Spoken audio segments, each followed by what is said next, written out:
Hello everyone, welcome back to my channel. আজকে আমি আবার আসলাম ছোট একটা জিনিস শেয়ার করার জন্য। 1 মিনিটের বেশি নিব না। আমি এখন বর্তমানে আছি আয়না পাই, আমার বাসা একদম পিছনে এখানেই।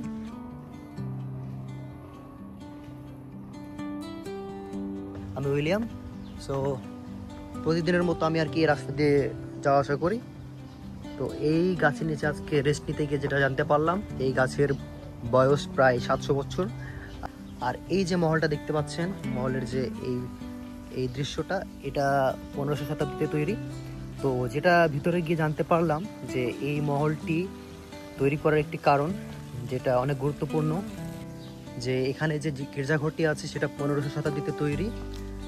আর এটি তৈরির মূল কারণ হচ্ছে 1500 শতাব্দীতে একটি শিকারী বনে শিকার করতে গিয়ে বনের একটি গুহায় একটি মা মারিয়ার প্রতিচ্ছবি বা মা মারিয়ার একটি ফলক বা চিত্র খুঁজে পায়। তো ওই চিত্রর জন্যই এই গির্জাঘরটি তৈরি করা হয়। তারপরে আর কি এখনও এই গির্জাঘরটি এখানে আছে। সো এটা জানার পর আর কি মনে হলো আপনাদের শেয়ার করা উচিত। আর এটা হলো সেই গাছটি, এটা হলো এন্ট্রি। আর ভিতরের দৃশ্যটা অনেক সুন্দর, আমি আস্তে আস্তে দেখানোর চেষ্টা করছি। আর এই গাছটাও এখনও 700 বছর ধরে দাঁড়িয়ে আছে, গির্জাঘরটিও দাঁড়িয়ে আছে।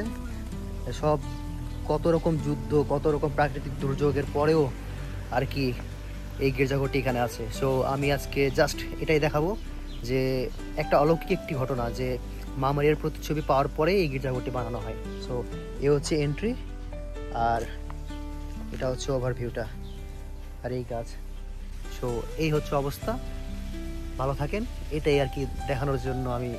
আমি নিজেও জানি না যে আমি রাস্তা দিয়ে প্রতিদিন যাওয়া আসা করি, কিন্তু একদিনও চিন্তা করিনি যে আমি এখানে ভেতরে ঢুকবো। সো আজকে কি যেন মনে করে আমি এই জায়গায়, ঠিক এই জায়গায় বসে রেস্ট নেওয়ার চিন্তা করলাম, কারণ রোদ তো, এই গাছটি অনেক ঠান্ডা।